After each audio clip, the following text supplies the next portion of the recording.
muri Yosuwa 15, Yosuwa 15 duhere ku 13.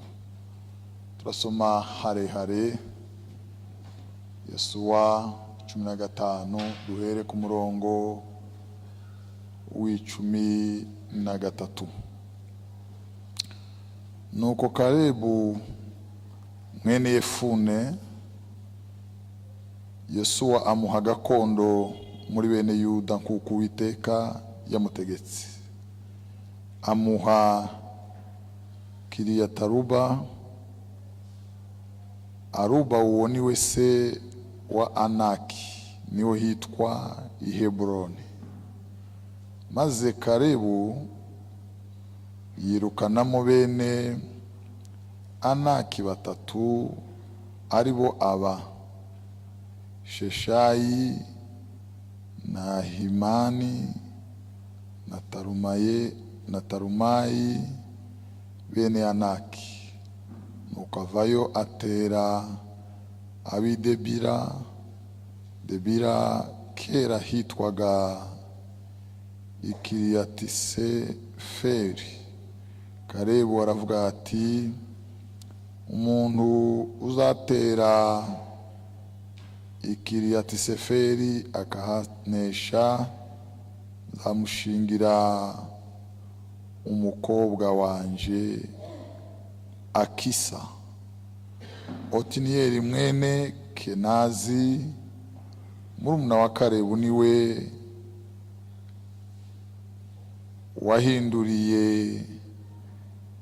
wahinduye maze Kalebu aramumushingira. Nuko wa mukobwa agitaha kwa Otiniyeli aramuhendahenda ngo asabe se igikingi, ava ku ndogobe ye. Kalebu aramubaza ati, urashaka iki? Uwo mukobwa aramusubiza ati, ungirira ubuntu, dore wampaye igikingi ikusi, mbese ntiwampa n'amasoko y'amazi? Nuko amuha amasoko yo haruguru n'ayo hepfo. Iyo niyo gakondo y'umuryango w'Abayuda kuko amazu yabo ari. Amena. Mwami Imana,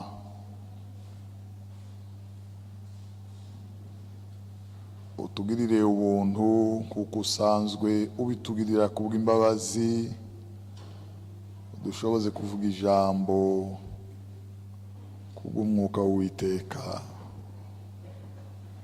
Uganire n'iteraniro ryose bihagije, kandi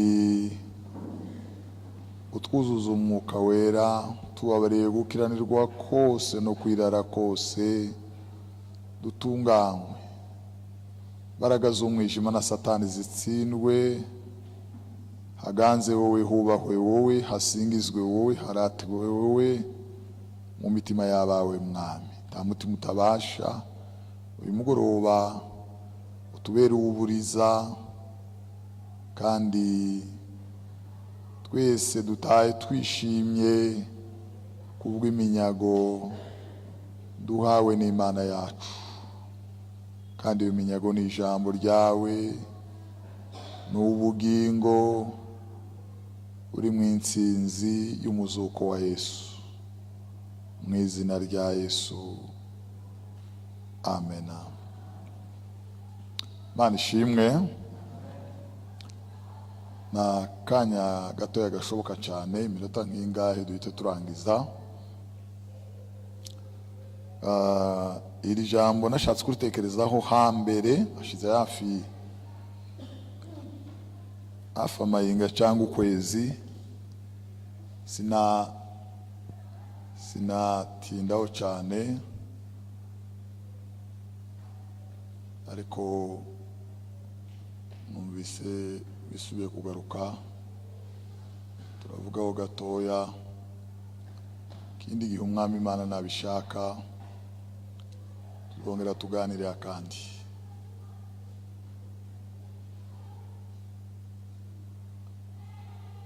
Kalebu ni umukenazi, umunyamahanga womatanye n'Imana y'Abisirayeli, kavukire amaraso Yesu umwisirayeli, ariko abonye imirimo y'Imana y'Abisirayeli asiga byose by'iwabo n'Imana z'iwabo, azigurana iyo yarabonye, kuko kuyakira mu mutima we kwari kumuhindukiye nk'indirimbo sha. Bibiliya iravuga ngo yomatana n'Imana y'Abisirayeli, ngo bamushira mu muryango wa Yuda. Bagiye gutuma abatasi 12 mu gihugu c'Abanaki, agenda ari umwe userukiye umuryango wa Yuda.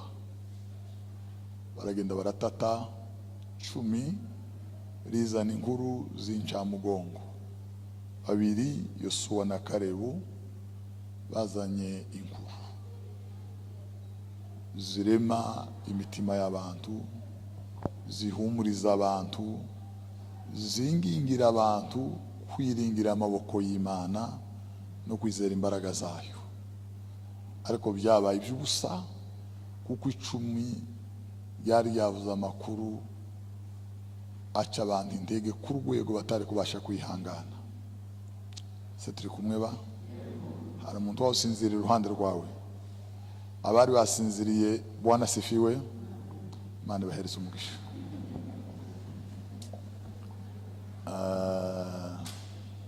Gusinzira si icyaha, ntiyagira wikandagira, nta kosa ririmo kabisa. Nta n'Imana izobaza ngo yari yasinziriye. Kandi niba mutazi amakuru, niba atarimo gahunda ya Satani, hani umuntu azasinzira neza. Iriya hirya tubaha ibibazo by'amadeni n'ibindi bigoye nyabuna, ariko abakadari keza n'utujambo twiza twose ture mu mutima, umuntu azarira akamagendo kumuvuguwe neza. Siko namwe muzomera ba? Niko byo bingendekera naje hariya ngama numva nagiye. Ntiyakagira uzoza wikandagira ngo hari igitangaza yakoze. N'amahoro kabisa. Siko kwizaba nta cyaha kirimo. Ngira ngo niko mwari. Hari umuntu izobaza ijuru ngo yari yahunije. Oya ye kabisa. Gusa nyine iyo tubaye maso tukagabana niko kwiza kandi twaje. Abantu barakangutse, tugiye kurangiza. Kalebu abumwe mu bavuze amakuru are mu mutima w'abagenzi bavaga mu bunyage basubira mu gihugu cy'iwabo. Imana iravuga ngo nimwagera mu gihugu ubwo muzogabura za gakondo, Yosuwa na Kalebu bazabone gakondo y'imiryango yabo, kuko bahagaze imbere y'abantu bagahamya Imana kuko bishaka, bagahamya Imana. Mu yandi magambo ni nko kuvuga ngo bayihamije uko nayo yo kwihamya. Bayivuze tandamu, ntaco bakeneye, bavuga atari uburyarya bataraza, badata abantu mu kaga. Bahamya Imana bazi, babonye, bumvise. Babwira abantu ngo mwabantu Bwana sifiwe, ngo nimwiringire amaboko y'Imana yacu. Nimwiringire amaboko y'Imana yakoze ibitangaza 9 ku cya 10, ibahagurukisha ibitangaza n'ibimenyetso. Niyo Mana yabambukije Shamu, niyo Mana yabahaye amazi meza imara, niyo Mana yadudubije amazi mu gitare, niyo Mana yabatunze mu butayu mutagira umurima, kabambika imyenda idasazishwa n'ubukuru. Imana yagaragaye kuri mu ruhande rwanyu. Se turi kumwe ba? Abantu banga kumva. Bwana sifiwe. Amen. Uwo munsi Imana ibwira Mose ngo Yosuwa na Kalebu, Yosuwa na Kalebu,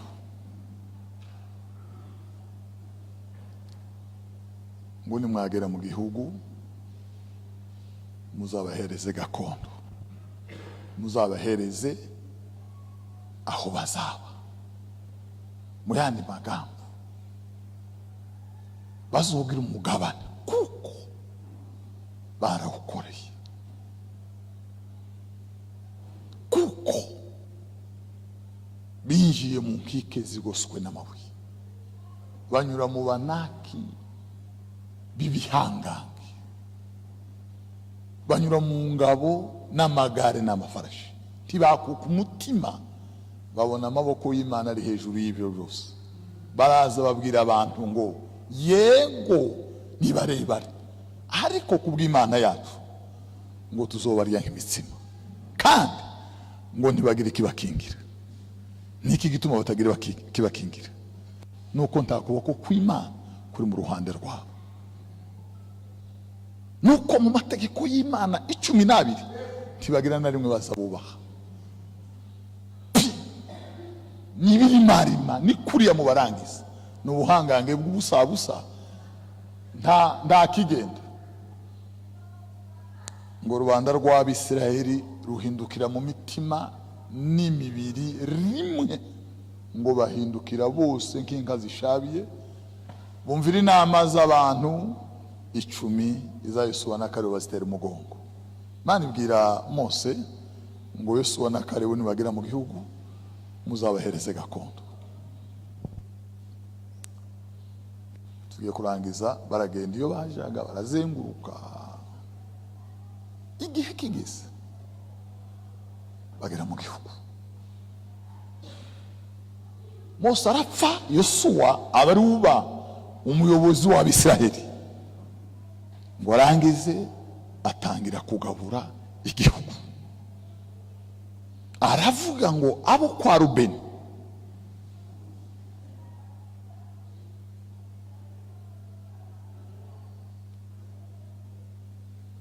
n'ab'igice cy'umuryango wa Manase, gakondo yanyu izaba hakurya y'uruzi.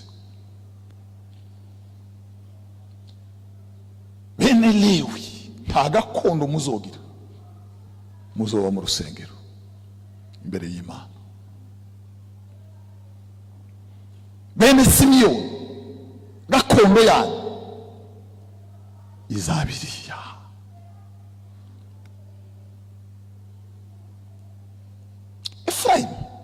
Efurayimu gakondo yanyu izaba mu gihugu cy'imisozi miremire.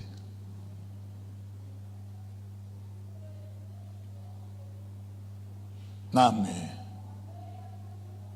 rubyaro rwa Yuda gakondo yanyu izaba muri kiriya gihugu cy'imisozi migufi y'ibigombe iriho ibiti by'uburyo bwose. Ndagabura Zebuloni na Nefutali muzaba ku nkombe y'inyanja, niho muzaba. Genda vuga ararangiza. Timumva ko koze gitangaza, abarafunze, abararangije, azinga igitabo, arabika mapu, arafunga, abwira abantu bose ngo umwani wabo Kalebu. Bwana sifi. Kera nige utera haleluya. Bwana sifi. Kalebu barasigaye. Kalebu bantu b'Imana. Isi bamwe bintu bigoye cyane.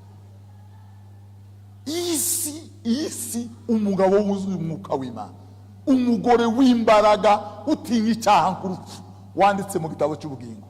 Isi zimwibagirwa ikamufuta, tikenire kumwumva, akibagira n'atarapfuye. cyo gituma umugabo umwe ngo yaratashe, nza mubabwira, yanditse mu gitabo ca Rick Warren, ngo yarashaje ageze mu zabukuru, yagiye kuba missionnaire ari mutoya, arazerera imisozi n'amataba, arabwiriza imbwaga ziraza, arasaza, arakanyaraza, imvi zihinduka uruyenzi, ngo atagishoboye guhaguruka, aravuga ngo reka tahazoje kugwa iwabo. Ndege yari yuriyemo ahuranamo na perezida, bageze muhira, ingoma ziravuga, perezida arakirwa, itapi itukura, akarasisi, ingoma, parade, amasariyuti.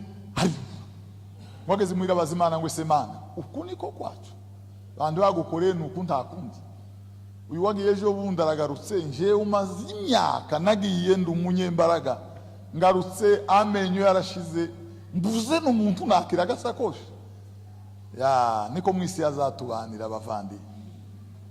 Bibiliya iravuga ngo dusa nkaho taco dufite, ariko ngo dufite byose. Ngo dusa n'abatamenyekana, ariko ngo turi birangirire.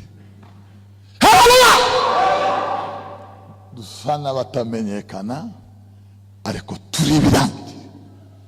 Niko Bibiliya ivuga mu gitabo cy'Abakorinto. Ngo nico gituma tuba umuco w'abenshi muri isi, ngo bakatwita abakene kandi dutungishije benshi. Iyo abisi yarize amakuru, ibi batunze ni grâce y'abasenga Imana. Aya mahoro bafite muri imihanda yuzuye isi n'abadayimoni, igituma imodokari zibajana zikabagarura nuko hari abagabo bake n'abagore bake baza barara batariye bahabasenga Imana.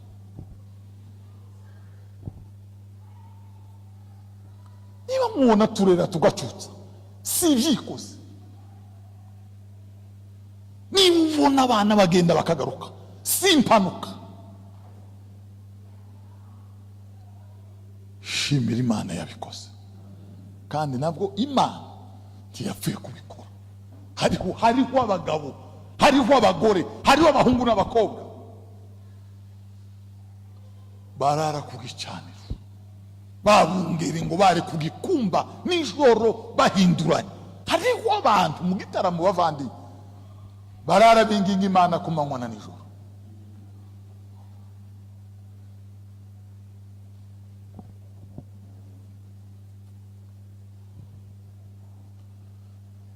Niyo wambara ukaberwa ukaba misi, bikagukundira ukoza amenya agakayangana, waseka abantu bakagusaba gusubiramo, ukifotoza imanitse hariya, uzumenya ngo hirya yibo urangiza, hirya hataboneka hariho ubuntu bw'Imana.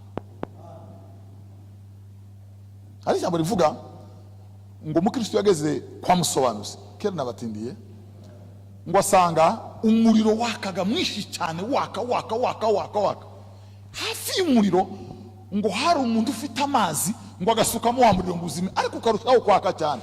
Ngo arabaza ngo ese ibi ni biki ku muriro utazima?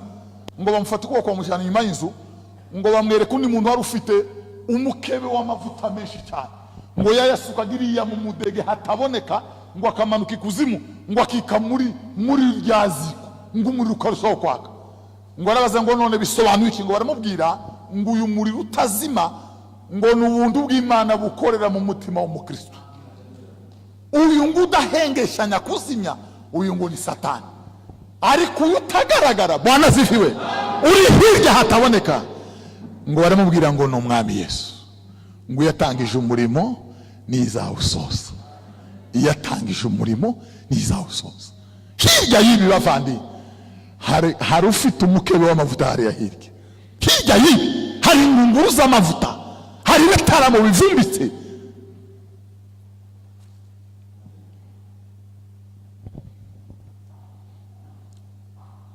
Tukituma Bibiliya ivuga ngo gusenga k'umukiranutsi kugira umumaro mwinshi. Gusenga k'umukiranutsi kugira umumaro mwinshi.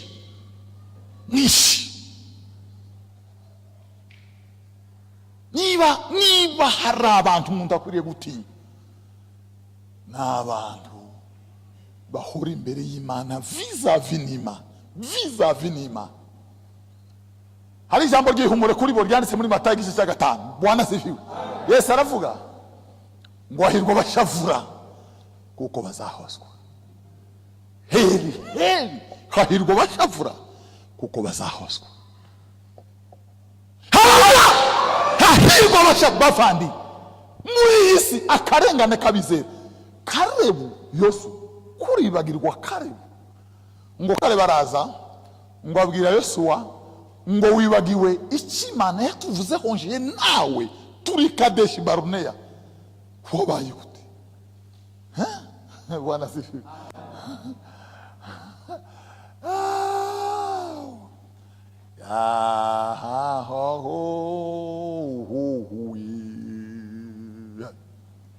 Bigeze kumpa buruse ngo ngende kwiga ahantu mu mahanga.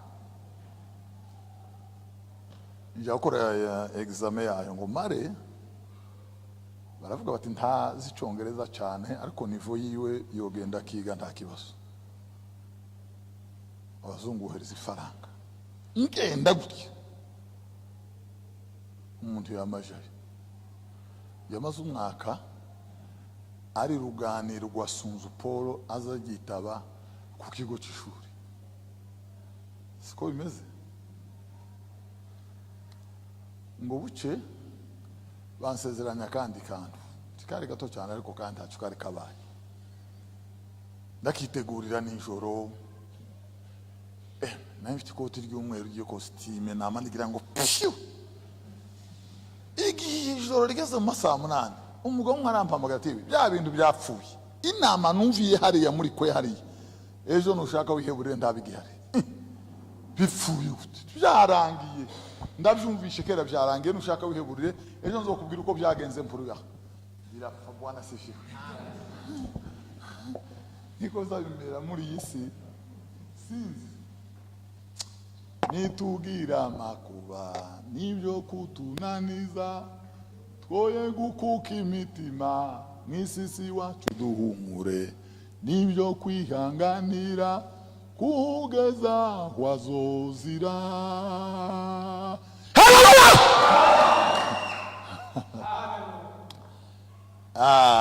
Bwana sifiwe. Uriya sigitangaza kubona baza bagahamagara abandi bakakwihorera.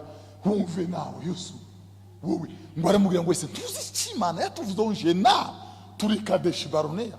Ubwo twahagararaga imbere ya rubanda rw'Abisirayeli tugahamya Imana tubizi ntacyo wibuka. Yesu ngo aramubwira ngo byararangiye nta hantu wasigaye. Ngo aramubwira ngo cyakora ngo asigaye igihugu cy'imisozi ya Hebron kandi abanzi bose twirukanye niri yabagiye. None urabona wojayo nta ntambara tugifite rwararangiye. Ngo aramubwira Bwana sifiwe ngo imbaraga natabaranaga muri 40 ubu ngo ni 85 uko narindi nta kantu karava. Mu yandi magambo ibitaramo narindi kugeza none Mungu ni yule.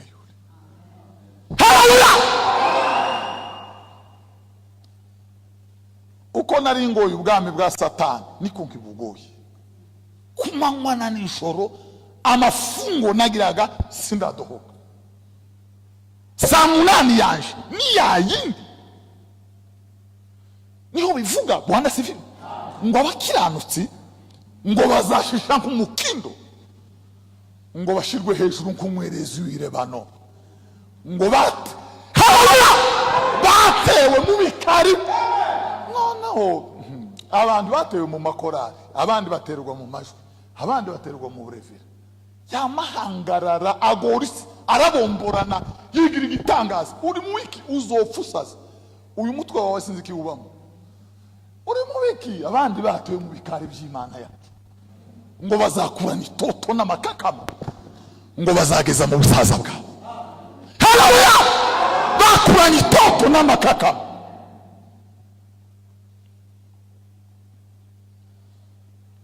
Imigani yaravuga ngo gukiranuka kwabo ngo ni kumuseka utambitse ngo ukageza amanywa y'ihanga.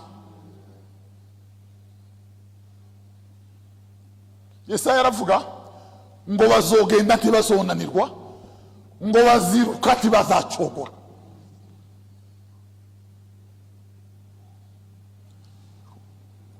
Kadeshi Baroneya ntacyo wibuka. Jena tubwira abantu Imana icyo Mose yamvuzeho nubwo yapfuye tukibuka.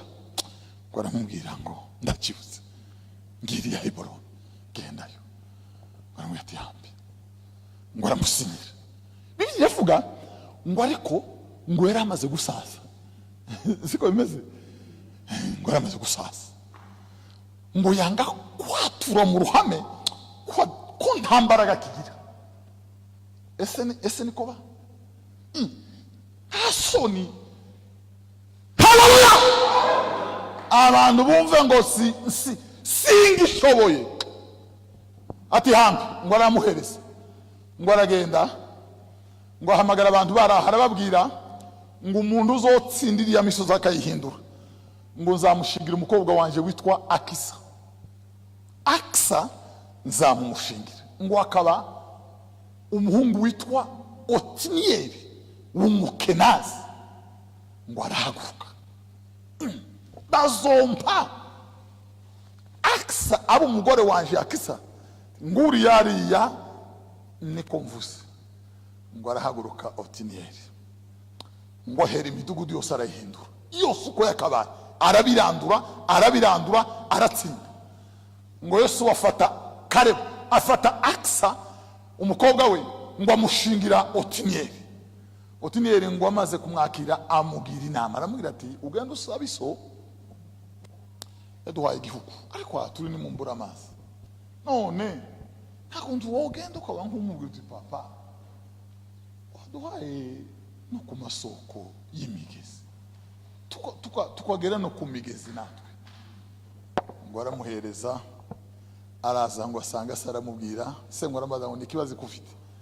Ngo aramubwira ngo waduhaye gakondo ariko nta mugezi n'umwe twigeze tubona. Ise ngo aramubwira ngo iyo gakondo yawe ngo ni guhanye n'imigezi ya ruguru, ngo ni imigezi y'epfo yose uko yakabaye, ngo ibaye yawe. Turangirize muri iri jambo bavandi.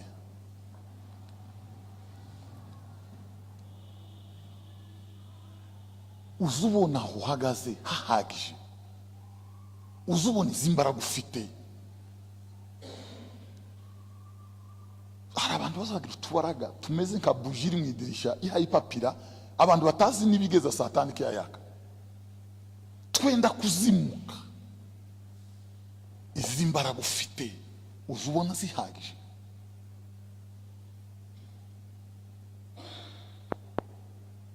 Ntiwosaba ukongerwaho n'imigezi, ntiwosaba ukongerwaho n'indi migezi, ntiwokwirengagiza ngo utwarane winjire ugere imbere ya so umuganyira ibyo ukenye byose.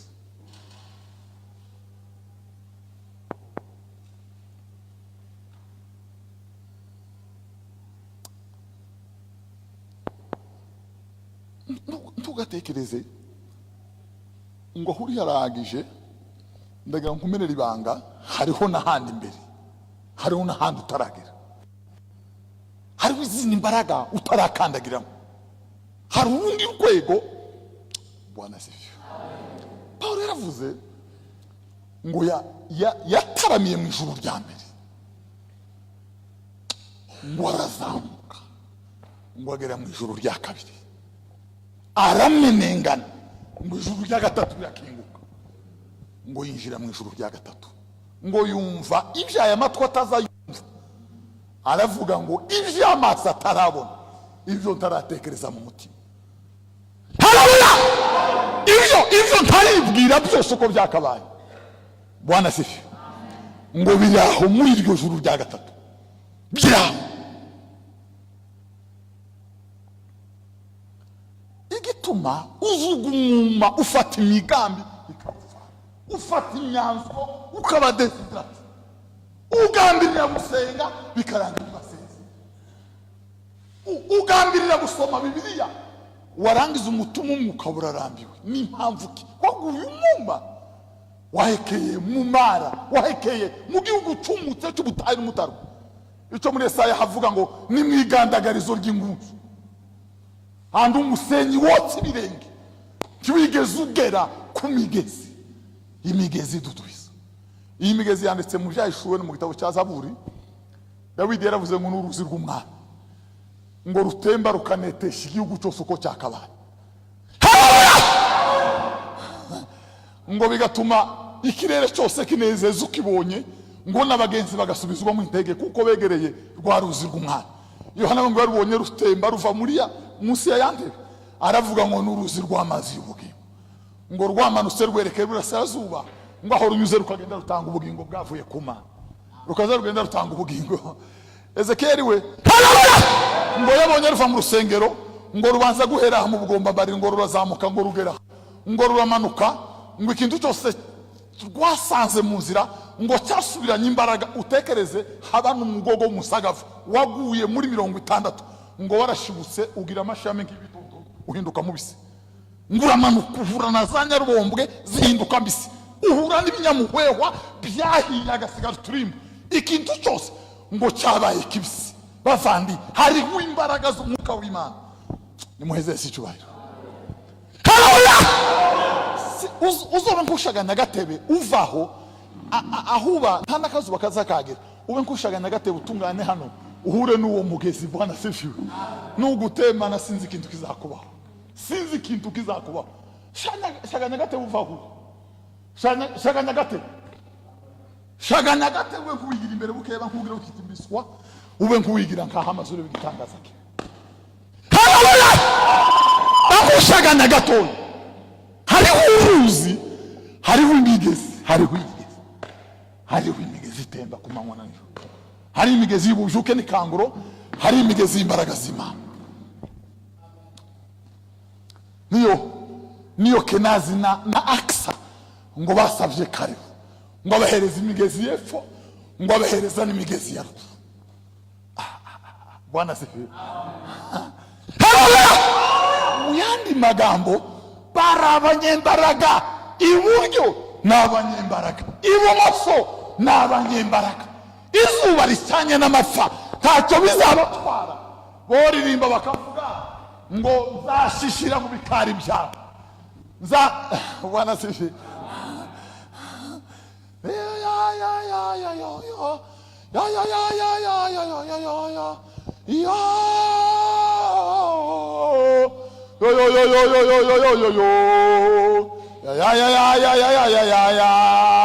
Bwana sifiwe. Bigira imbere gatoya nkushaganya gatebe utungane muri wa mugezi, tungane muri wa mugezi. Haleluya!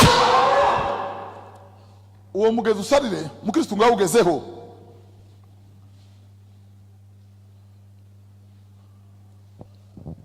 Aha ni kwa Dema, aha ni kwa Mukaroti, aha imbere gucya gatoya ku Karama, ngo niyo ku ruzi rwiza rw'umwami wacu.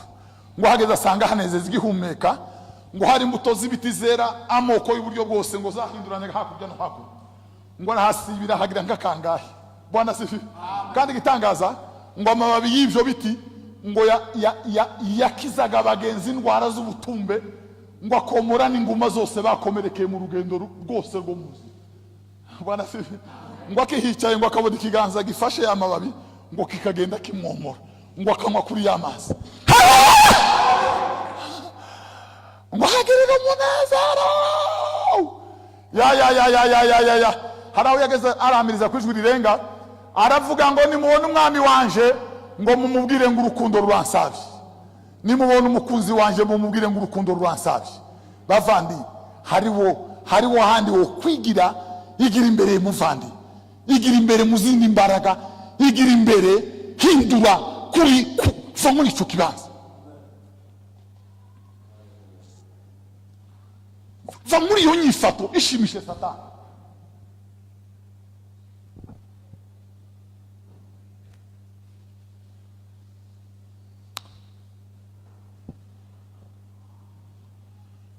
vaho wigira imbere. Bwana zifi. Ese abwira abigishwa ngo nibafate ubwato ngo bagire gute? Ngo bagire gute? Muraho ngo murafata ifi. Muri mubiki. Shaga n'ubwato gira gute? Igira imbere. Ngo baramubwira ngo kuko ari wowe wivuze databuja. Ngo reka tubikore. Bibiliya iravuga ngo bacuma ubwato ho gato. Ngo bakuruye ifi ngo zirabananira. Burundu barakurura ngo barembuza abagenzi babo baraza. Barakurura. Ya Petero ngo bakiyabakurura. Ngo abwira umwami Yesu ngo vaho ndi databuja ngo kuko ndi umunyabyaha. Vaho ni jewe ndi umunyabyaha. Niki gutangaje Petero? Ifi nizo zitumye wirega ibyaha. Je uzabuyiba kabesha ngateranya ndi umunyarugamba. Vaho ndi umunyabyaha. Tuzi ibitangaza tubamo n'ibinyabantu. Ibi byo kurisha abantu amakara, ibi byo guhenangura abantu ngo umuriro uratse, ibi ni ibinyabantu. Data yokora kama yoshaganya ibibabi. Nukuri kw'Imana abakuyemo inda z'indaro bo kwirega ibyaha. Imana yoshaganya rino babi hano turimo no twese amasaka rero. Rino babi Imana ikarishaganya. Abantu bo kwishima ibyo bakoze kera n'ibindi ni montage.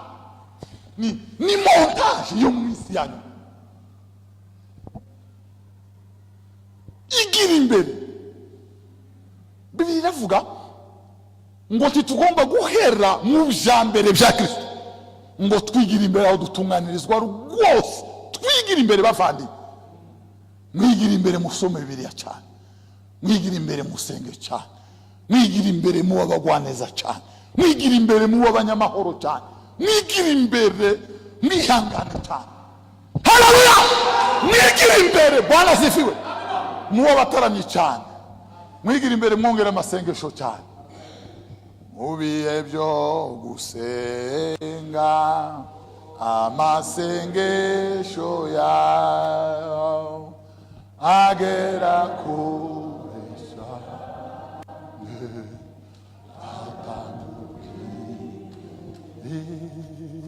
Bwana sifiwe. Akuzi ku muko wa Karebu nabyo ni gitangaza. Uzi ku muko wa Karebu bakubwira ngo dore nguriya Aksa umwana wa Karebu bwite. Umwana wa Karebu. Bwana sifiwe. Mana yaduhamagariye kwihangana ngo izadushingira umwana wayo. Mana yaduhamagariye kwihangana uko biri kose idusezeranya kuzadushingira umwana wayo. Haleluya! Unesha nzamuha kwicarana nanje kuko naje nanesheje kwicarana na data. Mana yaratubwiye ngo mwihangane.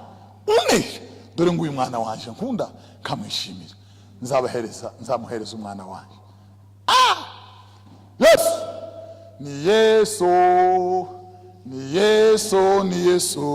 Ni Yesu wa uzima.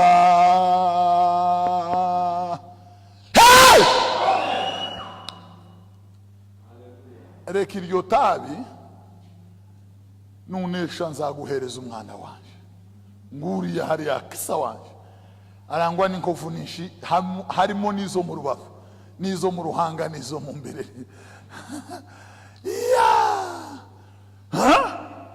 Reka kwiba nzaguhereza umwana wanje. Reka ibyo nzaguhereza umwana wanje. Reba ari kwitabi mu gacwa mwe sigere gura makeya. Reba n'abandi bavuze ngo turagusororera.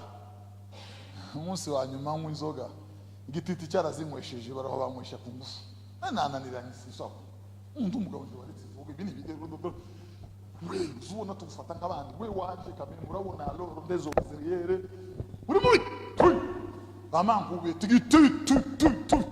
Baranturira habe no kumpaganizo ganziza masanga mbira ribondo. Ndanywa ndaruhanda tomboka amavara cika ubwenge burashira nsinda none sindurukesho.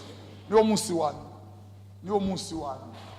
Ariko Yesu Kristo twiringira Bwana sifiwe. Imana yacu izitubwira Bwana sifiwe ngo hirya y'ibyo dore nguri umwana wanje nkunda nkakwishima.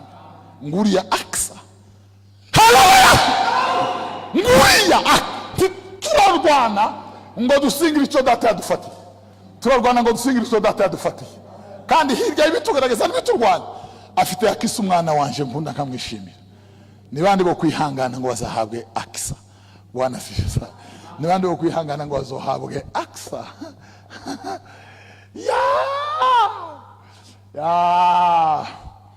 Ule hatutayaona kilio na maombolezo, hatutaachana mjini. Yo mjini mule mtakatifu, Yesu atuandalia makao. Sasa nangoja na utamani mji mzuri kutoka mbinguni. Haleluya! Ngari ngwina ihutano gatoya. Bwana sifi. Ihutano. Bwana sifi. Turuze amazu ayangaya twohanguka twoyabona niko kuri. Turuze byose byo mwisi. Yesu ashonje. Satani baramubwira ati wa muhungu we, kugira inama dore ndashaje. Turuze ari amazu yose ndayaguhereza. Hariyo nsizi.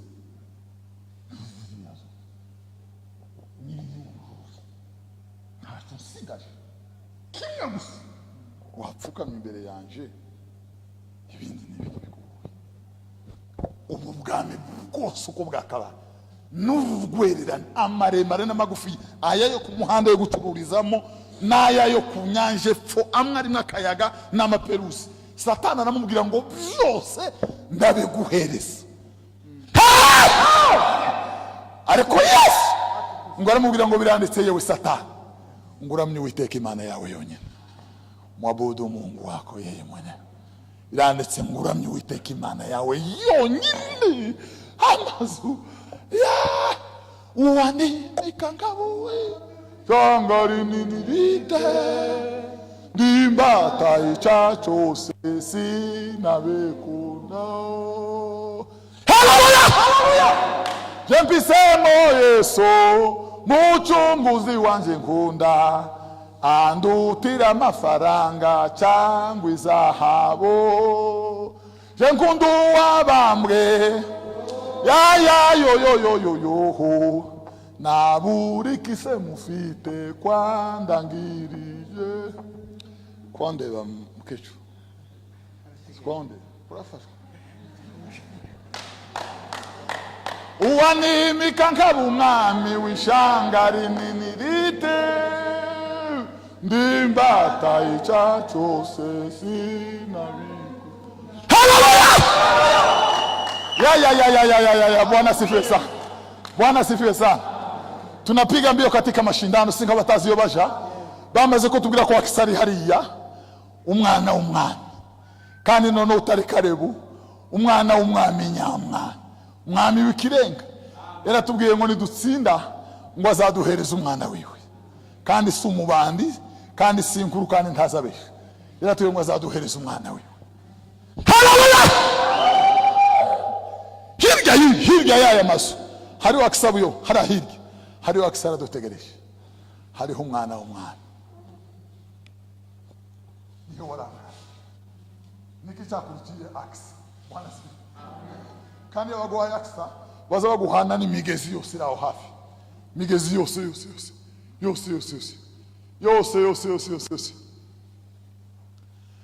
Umugezi utunganye w'Imana uvi bwami ku Mana yacu, koko tuzahurirayo tubonane marera ku mugezi. Umugezi utunganye w'Imana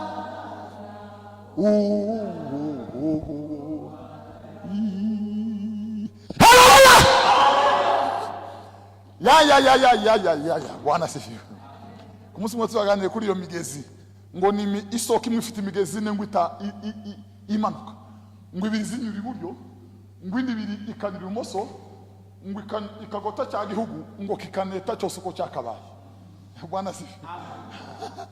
Turuza hagati ngo niho hari ubuturo bwande niho mu buturo bwa Elisa, ngo yaratuye Dotani hagati y'imigezi, na abasiriya bakaza ntibabona inzira, ngo bagaturuka no mu bitugu. Bwana sifiwe. Haleluya! muranyura hehe? Atuye Dotani. Atuye Dotani ntaho mwoja. Musubire n'ingabo zanyu ntaho mwoja. Niyo muri Biblia ndavuga ngo nimezingirwa na nguvu za Mungu. Mimi nimefichwa hawataniona. Bafandi, fanya mbio, piga vita kushinda shetani. Tarumbeta inalia, tuamuke sisi wote. Twigire imbere ni ibintu bibiri. Bwana sifiwe. Icyambe no guhabwa aksa. Icyakabiri no gusingira imigezi yose. Nafurahia baraka zote.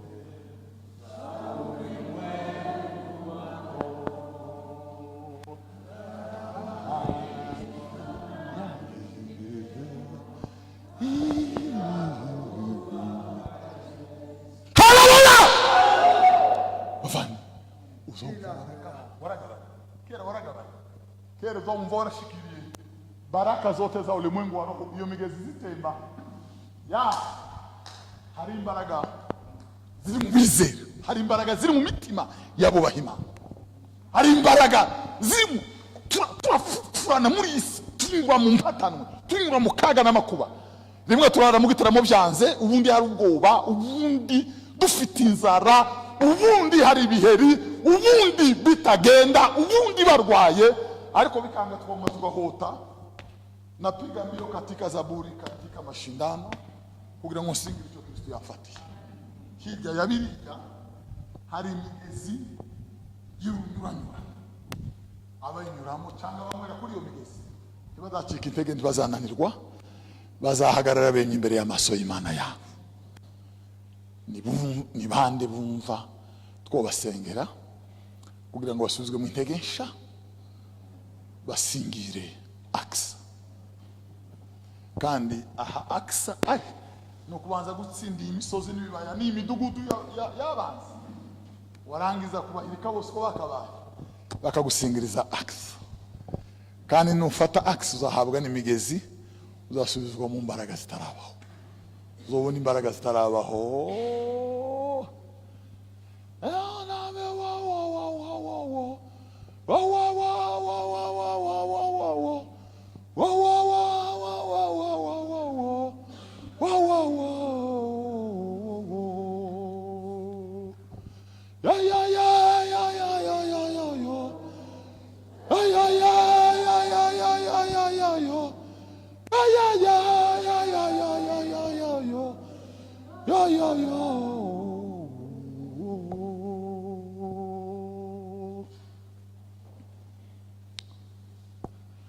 Yatosha walivyokuonea, yatosha walivyokudhulumu, yatosha walivyo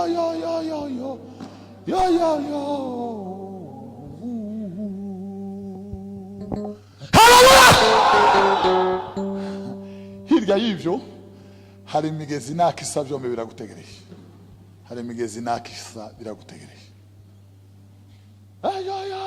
Kitamba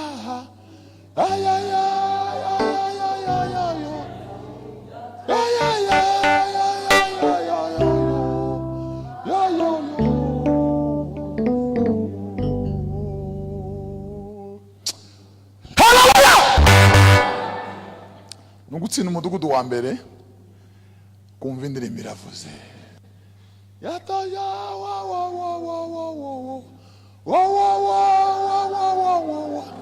ugatsinda uwa kabiri. Bwana sifiwe.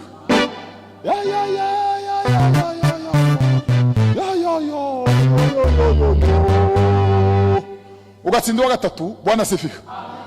Akisa bakamubwira ngo haguruka witegure, dore umukwe wawe. Biblia iravuga mukecu, Biblia iravuga Eliyazari avuye gusabira Rebeka Isaka, nibo bari basigaranye Sara nawe bari barapfa, asigarana n'umugaragu wa se ngo aje kumusabira umugeni iwabo wa se, ngo aramusanira, ngo abanza kumwambika imikufi y'inzahabu, ngo amwambika impeta iremereye, ngo amwambika n'imiringa ku maboko, ngo amunyurana mu bibaya, indogo biramucikinya, ngo araruha cyane. Ariko ngo yakubita amaso bya bintu atigeze abona kwa se na nyina, bakavuga ngo biri kose iyo ngiye ni heza je wambariye isaba nigera mu rugo buzata. Haleluya!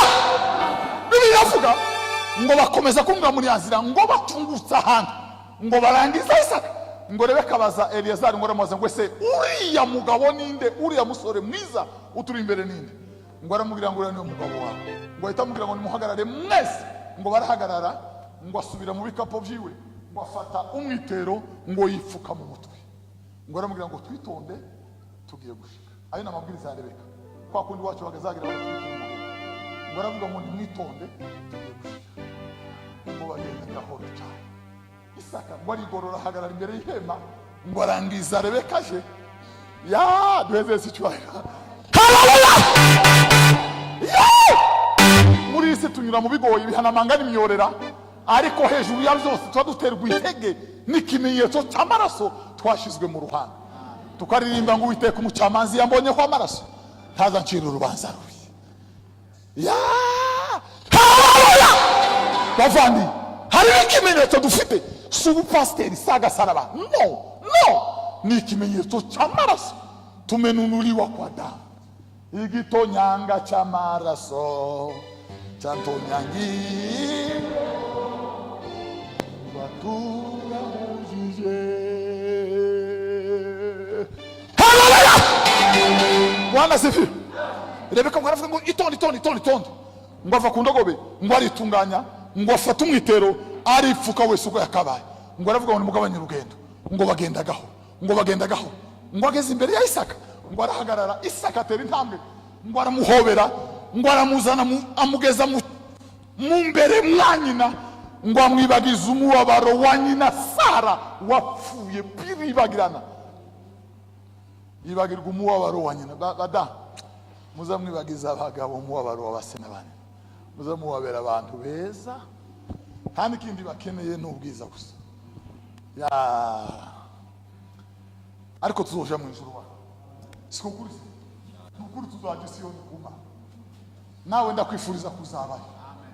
Hariho bamwe bazinjira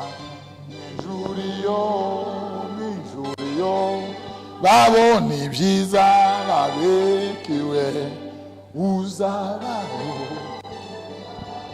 Tuzi imisozi n'ututumina ibihanamanga n'imyorera imire ya juru n'imifatangwe hakurya yacu.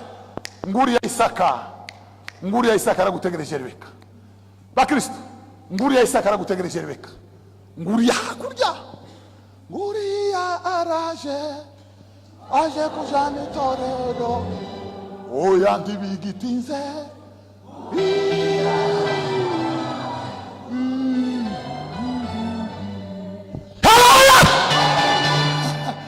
Ya. Banza tsinda Hebroni, tsinda imidugudu. Hari imidugudu yakunaniye wavuye mu wa mbere uwa mu wa gatatu. Abandi bananiwe mu wa kane. Abandi bananiwe hari hasigaye amazi 5 ngo bahuruke. Abandi bananiwe ugitangira. Basi tugusengere. Uriya araje janito. Oya ntibigitinze.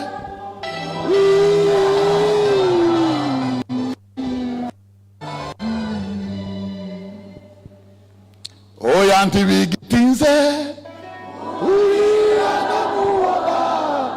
Guriya araje.